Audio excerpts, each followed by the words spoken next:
Hello student, आज इस video में आपको 2024 में पूछा गया मैथ्स का सब्जेक्टिव का आंसर बताने वाले हैं। ठीक है, कैसे आपको सॉल्व करना है जो भी सब्जेक्टिव का क्वेश्चन होगा। तो इस वीडियो को आपको शुरू से लेकर अंत तक देखना है, क्योंकि बहुत ही इंपॉर्टेंट होने वाला है। जिस तरह 2024 में पूछा गया था वैसा ही क्वेश्चन आपका लगभग 2025 में भी आएगा। ठीक है, तो सॉल्व करने का आपका तरीका क्या होना चाहिए इस वीडियो में हम आपको बताने वाले हैं। ठीक है, तो चैनल पर पहली बार आया था, चैनल को सब्सक्राइब करके बेल आइकन को हिट कर लीजिए, साथ में अपने दोस्तों के साथ में शेयर कर दीजिए ताकि उनको भी ये वायरल क्वेश्चन मिल पाए। ठीक है, तो हम लोग बढ़ते हैं आगे सॉल्यूशन में। तो सबसे पहले क्वेश्चन नंबर 1 देख लेते हैं। ठीक है, जो तो ये क्वेश्चन नंबर 31 है। ठीक है, तो यहाँ ऊपर में लिखा हुआ कि आंसर एनी 6 ऑफ दीज। तो आपको 2 मार्क्स वाला जो क्वेश्चन होगा उसमें से 6 ही क्वेश्चन बनाना है। ठीक है, तो देखते हैं क्या है। पहला क्वेश्चन 31 नंबर क्वेश्चन है कि एच सी एफ 306, यानी एच सी एफ दिया है 306 और 657 का 9, यानी एच सी एफ का वैल्यू आपके पास दिया हुआ है और बोल रहा है कि एलसीएम निकालना है, एलसीएम ज्ञात करना है। तो सबसे पहले हम लोग एक फॉर्मूला लिखेंगे। उससे पहले आपको लिखना है एकदम तरीका से, अगर लिखेंगे तो लिख लीजिए कि दिया गया है। ठीक है, दिया गया है, क्या दिया गया है, एच सी एफ। तो इसको हम लोग लिख लेंगे एच सी एफ 306 और 657 का एच सी एफ दिया गया है बराबर में 9। इसको हम लोग लिख लेंगे। उसके बाद निकालना क्या है वो लिख लेंगे कि एलसीएम निकालना है 306 और 657 का। ठीक है, एलसीएम हम लोग को निकालना है, तो इसको कुछ इस तरीके से लिख लेंगे। अब हम लोग जानते हैं एक फॉर्मूला, लिखेंगे हम जानते हैं कि एच सी एफ किसी दो नंबर का ए बी का गुना एलसीएम किसी दो नंबर ए बी का, ये बराबर होता है दोनों नंबर के गुना के बराबर। यानी अगर हम लोग को निकालना है एच सी एफ 306 और 657 का गुना एलसीएम 306 657, तो ये बराबर भी होगा किसके, 306 गुना 657 के बराबर होगा। अब एचसीएफ की जगह हम कितना वैल्यू दिया है यहाँ पर बना लेते हैं। एचसीएफ की जगह हम 9 दिया हुआ है। ठीक है, गुना एलसीएम बराबर में कितना बचेगा, 306 गुना 657। अगर ये 9 को उठा के इधर ले आएंगे तो भागम होगा, तो यहाँ लिखते हैं, यहाँ से हटा देते हैं इसको, है ना, और यहाँ ले आते हैं भागा हो गया। अब इसको डिवाइड कर लेंगे, तो इसको भागा देंगे तो 3 बार में 27 कट जाएगा। ठीक है, तो बच जाएगा कितना, 3 तो 36, 9 चौके 36, 4 बार में, यानी 34 बार में पूरा कट गया। अब 34 को 657 से अगर हम लोग गुना कर देते हैं, ठीक है, 34 को 657 से गुना कर देंगे तो हम लोग का आंसर मिल जाएगा, जो कि होगा 22338। ये होगा हम लोग का सही आंसर। ठीक है, तो आपको कुछ इस तरीके से सॉल्व करना है जो कि आपको पूरा 2 मार्क्स देके जाएगा। ठीक है, बढ़ते हैं हम लोग नेक्स्ट क्वेश्चन में। अगला क्वेश्चन है बहुपद P x 2x² plus 3x plus 1 को बहुपद x+2 से भाग दीजिए और शेषफल और भागफल भी ज्ञात करना है। तो इस तरह का जो क्वेश्चन है आपके सिलेबस से हटा दिया गया है, तो उम्मीद करते हैं कि इस तरह क्वेश्चन आपके एग्जाम में नहीं आएगा। ठीक है, 2025 में अगर आ जाता है तो आप इसको कैसे सॉल्व कर सकते हैं आपको हम बता रहे हैं। ठीक है, तो सबसे पहले इस क्वेश्चन को ऊपर ले जाते हैं। तो हम लोग पास में जो भी नंबर दिया रहेगा, ठीक है, इसको हम लोग लिख लेंगे बीच में। पी एक्स का वैल्यू यहाँ दिया हुआ है 2x² प्लस में 3x प्लस 1, इसको हम लोग भागा देना है किससे, तो x+2 से, जी एक्स से। तो जो भी आएगा ऊपर में लिखते चलेंगे। ठीक है, तो कैसे लाते हैं, यहाँ देखिए लाना कितना है हम लोग को, 2x² लाना है। ठीक है, हम लोग लाना है 2x², तो 2 तो नहीं है तो 2 से गुना कर देंगे। x एक बार है तो एक बार x और गुना कर देंगे, तो इसको इससे गुना कर देंगे तो 2x² हो जाएगा। ठीक है, प्लस अगर 2x को 2 से गुना कर देंगे तो 4x हो जाएगा, 2 दूनी 4 हो जाएगा। इसके बाद हम लोग क्या करते हैं, इसके बाद हम लोग यहाँ से घटा लेंगे। ठीक है, तो घटाने के लिए क्या करना होगा, साइन को चेंज करना होगा, प्लस उल्टा माइनस, यहाँ भी कुछ नहीं तो प्लस ही होगा, तो उसका उल्टा माइनस हो जाएगा। तो ये बराबर नंबर घट के 0 हो जाएगा। यहाँ 4 में से अगर 3 घटा देंगे तो बड़ा नंबर माइनस में है, तो -x बचेगा और प्लस में 1 बच जाएगा। ठीक है, अब हम लोग को 1 चाहिए आगे में, तो 1 तो नहीं है, -1, तो -1 से गुना यहाँ लिख देंगे और इसको गुना कर देंगे, तो ये हो जाएगा -x और ये हो जाएगा -2। फिर से साइन चेंज कर देंगे तो प्लस हो जाएगा और ये प्लस हो जाएगा उल्टा, ये माइनस प्लस कट कैंसिल हो जाएगा और 1 और 2 3 हो जाएगा। ठीक है, तो ये हम लोग का हो गया शेषफल और यहाँ ऊपर में जो बचा हुआ हो गया हम लोग को भागफल। ठीक है, ऐसे हम लोग को निकालना है वैल्यू। तो आई होप कि यहाँ तक आपको समझ में आ गया होगा। बढ़ते हैं हम लोग नेक्स्ट क्वेश्चन में। अगला क्वेश्चन है दो समपूरक कोण में बड़ा कोण छोटे कोण से 18 डिग्री अधिक है, यानी कि बड़ा कोण कब बराबर होगा, जब छोटा कोण में 18 डिग्री जोड़ देंगे। ठीक है, तो इन्हें ज्ञात करना है, यानी कि दोनों ही कोण हमको निकालना है।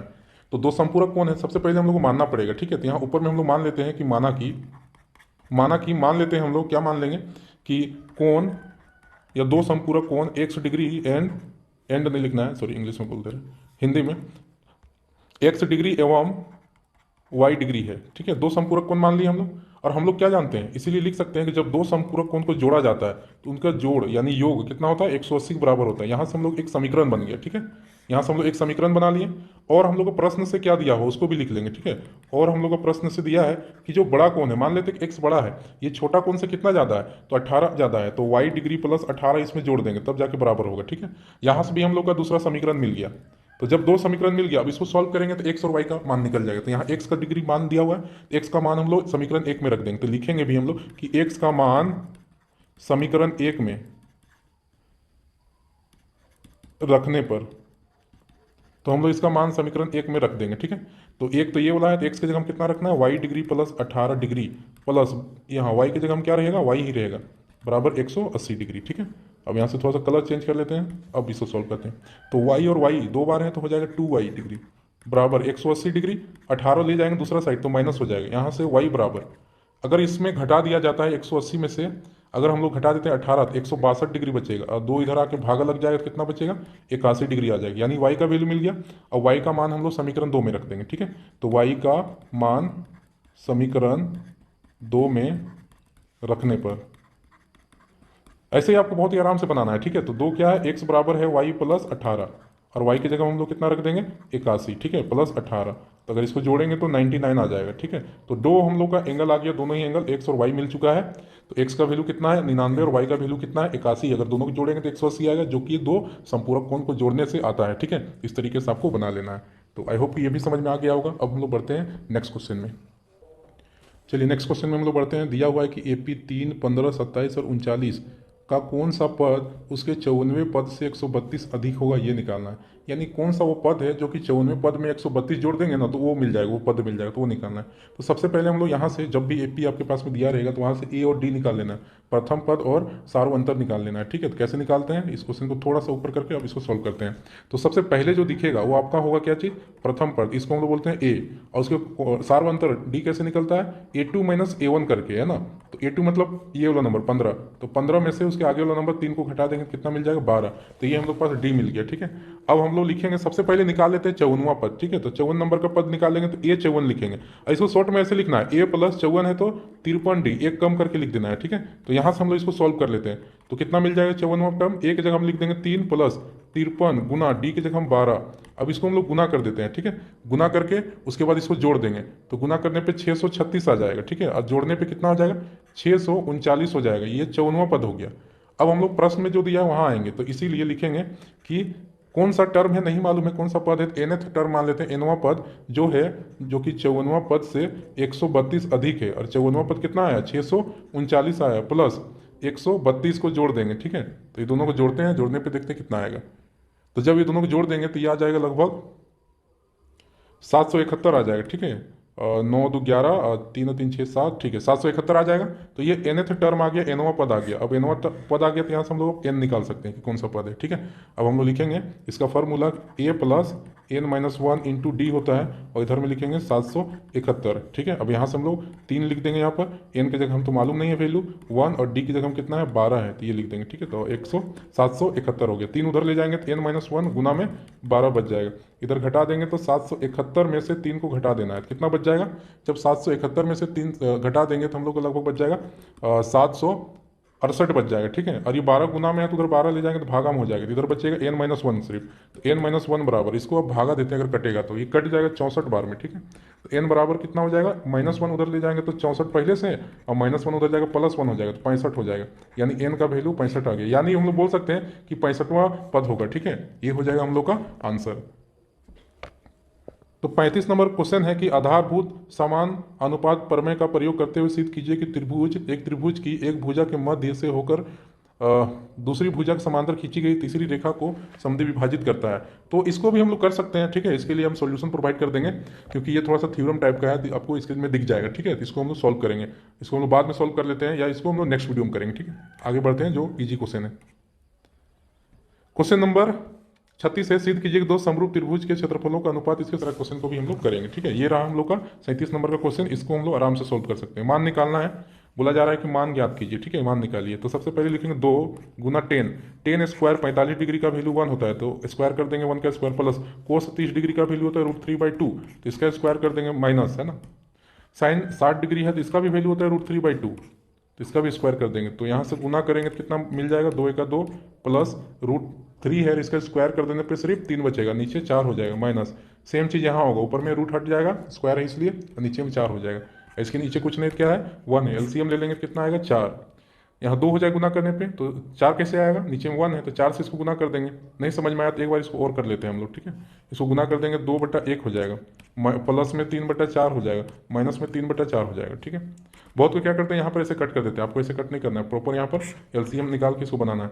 तो 4 आ गया सबका एलसीएम, तो 1 का पहाड़ हम 4 बार में, तो ऊपर वाले नंबर को 4 से गुना कर देंगे, 8 हो जाएगा। यहाँ 4 है तो 1 से गुना करेंगे 3 आएगा, यहाँ पे 3 आएगा, 3 में से 3 घट गया तो बचेगा कितना, 8, और नीचे में 4। अब इसको कट करेंगे कितना बचेगा, 2 बच जाएगा, ठीक है, जो कि हम लोग का इस क्वेश्चन का आंसर होगा। हम लोग बढ़ेंगे नेक्स्ट क्वेश्चन में। दिया हुआ है कि 52 पत्तों को अच्छी तरीके से फेंटी गई है, एक गड्डी में से एक पत्ता निकाला जाता है, निम्न में से प्राप्त करने की प्रक्रिया बताना है। तो जब हम लोग गड्डी में से कोई भी पत्ता निकालेंगे तो लाल रंग का तस्वीर वाला पत्ता निकलना चाहिए, ठीक है। तो आपको याद होना चाहिए कि टोटल दो कलर का ये होता है। तो हम लोग पास में पहला क्वेश्चन है कि लाल रंग का तस्वीर वाला पत्ता मिलना चाहिए, ठीक है। तो सबसे पहले देखना होगा कि टोटल तस्वीर वाला होता कितना है। तो टोटल जो है तस्वीर वाला पत्ता 12 होता है, उसमें लाल रंग का 6 होता है और 6 होता है हम लोग का काला रंग का, ठीक है। तो लाल निकालना है तो 6 हो गया अनुकूल परिणामों की संख्या। समझना है कि अनुकूल परिणामों की संख्या कितना हो गया, 6। तो इसको हम लोग लिख लेंगे, ठीक है।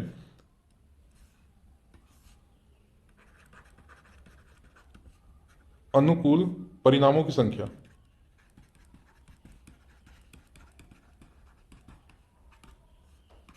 ठीक है, अनुकूल परिणामों की संख्या हो गया ये। इसके बाद हम लोग लिखेंगे कुल परिणामों की संख्या, ठीक है, कुल परिणामों की संख्या। अगर हम लोग देखेंगे कुल परिणामों की संख्या तो टोटल कार्ड होता कितना है, तो 52 टोटल कार्ड होता है, ठीक है। अब हम लोग प्रायिकता निकाल सकते हैं, तो लिखेंगे इसलिए प्रायिकता बराबर, तो प्रायिकता बराबर एक बार आपको फॉर्मूला लिख देना है कि अनुकूल परिणामों की संख्या, ऊपर में लिख देना है अनुकूल परिणामों की संख्या, एक बार आपको फॉर्मूला हर हाल में लिखना है, ठीक है। अनुकूल परिणामों की संख्या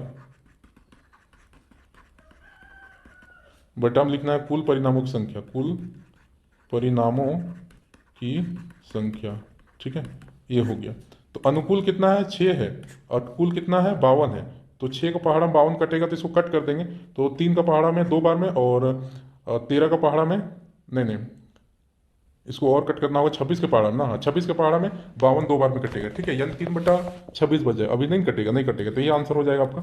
तो ये हो गया हम लोग का इस क्वेश्चन का आंसर, ये पहला नंबर का आंसर है, ठीक है। अब दूसरा नंबर में पूछा गया कि एक ईंट का बेगम होना चाहिए। तब इसको भी हम लोग सोल्व करते हैं कि किस तरीके से इसको हम लोग बना सकते हैं।